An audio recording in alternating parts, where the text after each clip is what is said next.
Han pasado 2 años desde que Jerusalén se vistiese con carteles de todo tipo, en los que se advertía, como cualquier otra campaña publicitaria, que había llegado el tiempo de la construcción del tercer templo. Es por ello por lo que, a decir de muchos expertos en este asunto, la búsqueda de los objetos sagrados del segundo y primer templo se ha convertido en una obsesión. Sería recuperar para el pueblo elegido su ansiado legado sagrado, los secretos que ocultaba el legendario rey Salomón.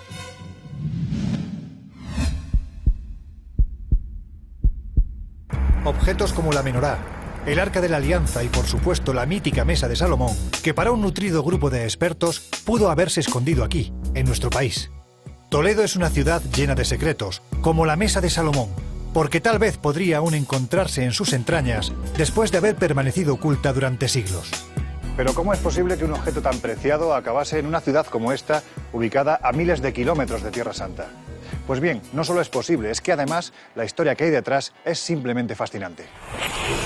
Aproximadamente en el año 70 después de Cristo, el general Tito, en la guerra que mantenía contra los judíos, lo que hace es saquear Jerusalén y todo el gran tesoro del templo, según la historia, se lo llevan a Roma. Hay un documento en piedra, en el arco de Tito, en donde se representa cómo llega un objeto mágico que es el menorá. Sería el candelabro de 7 brazos a la ciudad eterna. Podríamos hablar de una documentación arqueológica en piedra que nos constata esa invasión y luego ese tránsito hasta que finalmente llega a Roma.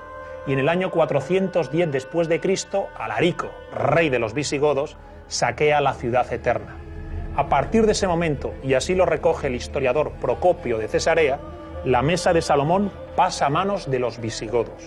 Lo llevan a Tolosa y allí lo mantienen en su palacio hasta que en el año 517 pierden la batalla con los francos y se tienen que venir a la parte visigoda que está en Hispania. La Mesa de Salomón habría viajado así de Jerusalén a Roma, de Roma al sur de la Galia, al reino godo de Tolosa, y posteriormente habría llegado a Toledo. Luis, ¿cuándo llega a Toledo y qué es lo que hacen con ella? Llegando a Toledo, el rey Recaredo funda la capital de ese nuevo imperio visigodo en torno al año 510-511. Este es seguramente el año de la llegada de la Mesa a Toledo. Según la tradición hay diferentes versiones. Una de ellas es que se encierra en una supuesta casa de los cerrojos o casa encantada o palacio de Hércules, en donde se le va añadiendo cada rey godo un cerrojo como signo de inviolabilidad del recinto. Algunas crónicas árabes hablan de que la mesa se ubicó donde la iglesia mayor de los godos de Toledo. El tesoro lo depositan en una basílica de la antigua ciudad visigoda. Y hay referencias históricas a que eso era así, porque de hecho se hablan en las crónicas del gran tesoro acumulado en esta basílica magna que había en esta zona de Toledo. Parece que a la hora de tener que coronar a un rey godo, la Mesa de Salomón estaba presente, incluso se le añadían una serie de riquezas para añadir más valor a un icono, a un símbolo que no solamente tenía un aspecto mágico, sino también, como digo, de poder.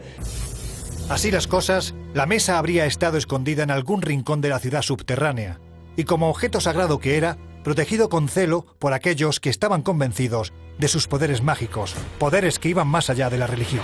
Y es que llegados a este punto conviene saber en qué consistía este legendario talismán que ha sido buscado de manera continuada durante siglos, cómo era realmente y para qué era utilizado en el legendario templo. La tradición judía nos habla de una joya que proporcionaba sabiduría y belleza. Sin embargo, llevan al pecado de la arrogancia. San Miguel arranca de la frente de Lucifer esa joya y los ángeles se la entregan al rey Salomón, siendo entonces que Salomón construiría su famosa mesa con la piedra de Lucifer. Las crónicas medievales la describen como una mesa de una gran esmeralda, rodeada de otras piedras preciosas y oro. Otras crónicas hablan de ella como una gran mesa de oro que pesaba a lo mejor 1000 kilos. Pero por otro lado, era un espejo mágico. Se hablaría de una especie de piedra pulida, esmeraldina, en la cual ese sumo sacerdote, casi como una especie de mago, podía ver en la superficie cualquier lugar, cualquier tiempo. Lo más aceptado universalmente es que la mesa de Salomón era la mesa en la que este tercer rey de Israel había dejado escrito en un código secreto, jeroglífico cifrado, lo que se llama el Shema Semaforá, que es el nombre del poder, el nombre de la creación. Dice la Cábala que tú tienes el poder sobre todo aquello que sabes el verdadero nombre, el que está en la lengua de los ángeles, que es un lenguaje geométrico universal. Pues el Sen Semaforas precisamente sería el nombre de Dios. Es decir, que tú tienes el poder sobre toda la creación, sobre el tiempo y sobre el espacio. Lo que permitía al pueblo judío renovar la alianza como pueblo elegido de Dios. Un día al año el sumo sacerdote en el interior del templo, en el Debir, pronunciaba muy bajito, casi en un susurro, el Shema Semaforá. Claro, aquel que tuviera acceso a este nombre del poder o de la creación tenía en definitiva acceso a toda la sabiduría, a todo el conocimiento y por tanto a todo el poder. Por eso era casi un arma letal junto al Arca de la Alianza. Entonces por eso a través de la historia han estado buscando ese tesoro todos los pueblos. Pero volvamos al siglo VI, cuando los visigodos llegan a Toledo con el tesoro de Salomón. Estamos ya en Toledo, la mesa de Salomón y parte del tesoro han llegado a la ciudad. ¿Dónde se oculta? ¿Podemos hablar de la cueva de Hércules? Sí, al menos eso es lo que afirman multitud de las crónicas árabes, que en esa cueva de Hércules, como lugar íntimamente relacionado con lo que se llamó la Casa de los Cerrojos o el Palacio Encerrojado, pudiera ser uno de los destinos de la mesa y del resto de los objetos de poder. La leyenda nos habla de un centro de enseñanzas mágicas fundado por Hércules en unas cuevas que estaban ubicadas donde a día de hoy se levanta la ciudad de Toledo. Hércules abandona finalmente la ciudad y cierra con una gran torre y con un candado que cierra a su vez la puerta de la torre, establece un tabú. Nadie osará profanar mi cueva mientras yo no esté de vuelta. Todas las crónicas hablan de cuando el rey Rodrigo violenta la Casa de los Cerrojos, o Casa Encantada, o Cueva de Hércules. Ahí se encuentra el cofre que algunos investigadores identifican con la mesa de Salomón. Y dentro del cofre, don Rodrigo encuentra un pergamino, y en el pergamino un dibujo. Un jinete a lomos de un caballo blanco, el jinete lleva una espada. Tiene la forma de la media luna. Ante la invasión musulmana, los moros entran en Toledo. Y es aquí donde se acrecienta el misterio. ¿Se apoderaron de la mesa los árabes o consiguieron los cristianos ocultar tan preciado tesoro? Esta es una de las iglesias más antiguas de nuestro país. Se trata de Santa María de Melque. La construyeron los visigodos en el siglo VII y muchos aseguran que aquí ocultaron la mesa a ojos de herejes. Algunos investigadores sospechan que quizá la mesa de Salomón se escondió en Santa María de Melque. Yo no la veo muy viable esa posibilidad, entre esas cosas porque Melque era una pequeña iglesia del rural en la cual allí no se podía esconder un tesoro porque entraba cualquiera, a no ser que se enterrara. Los visigodos pues escondían sus tesoros y muchos de sus legajos en pilares visigodos o en eremitorios o en subterráneos, es donde han aparecido los tesoros. La hipótesis más fascinante que a día de hoy manejamos en nuestra ciudad es la idea de que con la invasión islámica los godos huyen de Toledo y a su vez esconden sus tesoros. Y daría la impresión de que parte de esos tesoros los esconden camino de los montes de Toledo.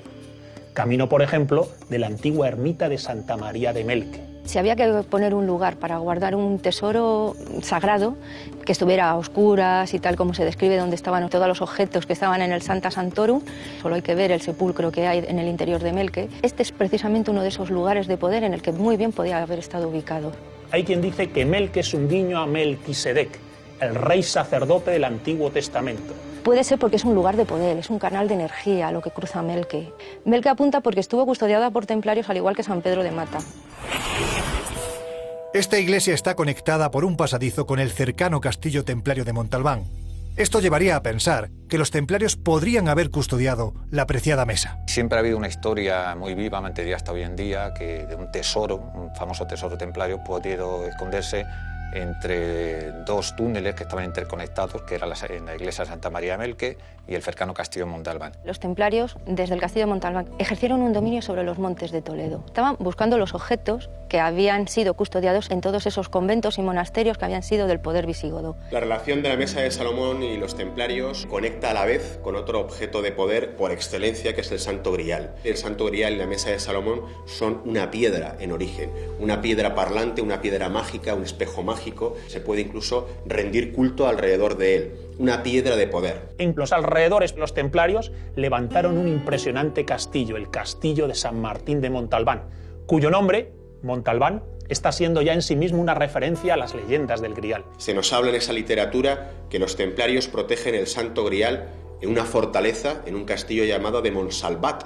Nosotros en la provincia de Toledo tenemos un castillo templario de nombre Montalbán. Por lo tanto, Montalbán, Monsalvat, si no pertenecen a la misma etimología, tienen realmente una especie de analogía tan evidente que son pistas de lugares en donde se puede ir a buscar ese tipo de objetos mágicos.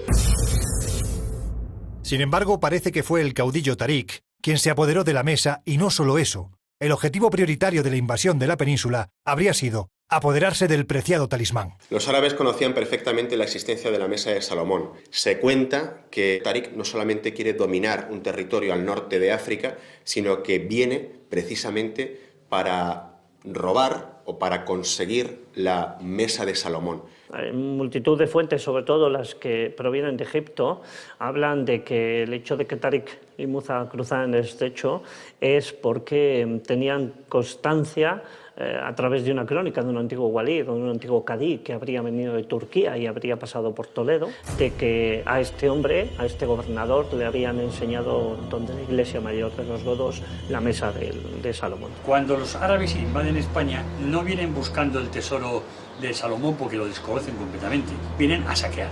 Llegan a Toledo y ahí se encuentran con la Mesa de Salomón. Tarik, sabiendo que va a tener problemas con Musa, le arranca una pata a la mesa y la esconde. Entonces Musa llega y se apropia de la mesa. Cuando llegan los dos a cabalgar, Musa le dice al califa que él es el que ha encontrado el gran tesoro, que se lo regala. Y Tarik, la vez dice que no, que había sido él, y que como prueba de ello le había arrancado la pata. Lo que ocurre es que parece que es una falsa mesa. De hecho, hay una prueba que es una pata de esa mesa que se lleva a Damasco, que parece que al final, bueno, pues creen que es un engaño, una especie de burla. Han construido una réplica de la Mesa de Salomón y es la que encuentran los árabes. Lo que surge en torno a la Mesa de Salomón, las tradiciones, las crónicas, suelen tener dos orígenes, uno egipcio y otro andalusí, pero son minoría las crónicas que aseguran que Tarik encontró el tesoro y que de verdad se apoderaron de él. Por lo tanto, los árabes sí que documentan ese encuentro, pero podríamos decir que la auténtica ya había tomado otro viaje, que realmente había escapado de la ciudad, porque sería uno de los primeros objetos de poder y de los objetos valiosos que salen fuera cuando los visigodos conocen de la noticia que los árabes empiezan a retomar el camino para la capital, que sería la ciudad de Toledo. Con la Reconquista parece que se pierde la pista de la mesa y del resto del tesoro, hasta que en 1546 el cardenal Silicio penetra en las galerías que hay bajo Toledo. El cardenal Silicio lo que organiza es una expedición a los subterráneos del callejón de San Ginés, como si esa pudiera ser la entrada a la cueva de Hércules. Entran allí unos exploradores y se meten por unas galerías. Y lo que encuentran es lo que llaman ellos un salto de agua, un depósito de agua y unas estatuas.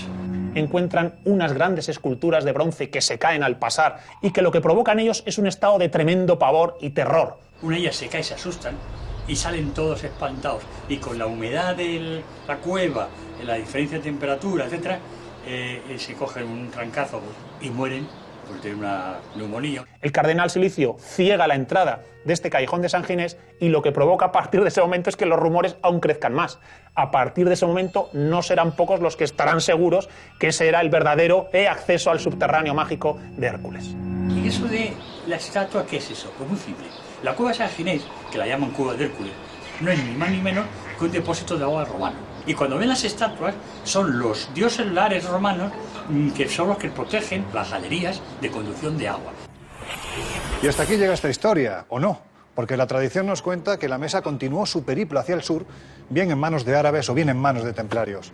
No obstante, convendrán con nosotros en que es mucho más romántico pensar que quién sabe si una noche de hace siglos, atravesando quizás esta misma calle, un carro tirado por bueyes transportó a la mítica Mesa de Salomón hasta tierras de Toledo. Y quién sabe si además permanece oculta en el subsuelo de esta ciudad milenaria.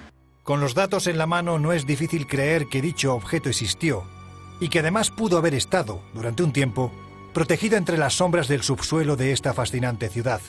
Incluso al atravesar estas galerías que serpentean por la histórica urbe, no es difícil, en un ejercicio de imaginación, atisbar las siluetas de aquellos que en un tiempo pasado se dieron a la custodia del sagrado objeto.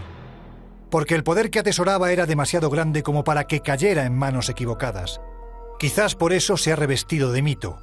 Quizás por eso hay quien continúa tras su pista, en silencio, conscientes de que todavía hoy hay quien no desea que dicho secreto sea profanado. El tiempo, que es un juez que da y quita razones, emitirá llegado el momento su veredicto. Hasta entonces, seguiremos buscando.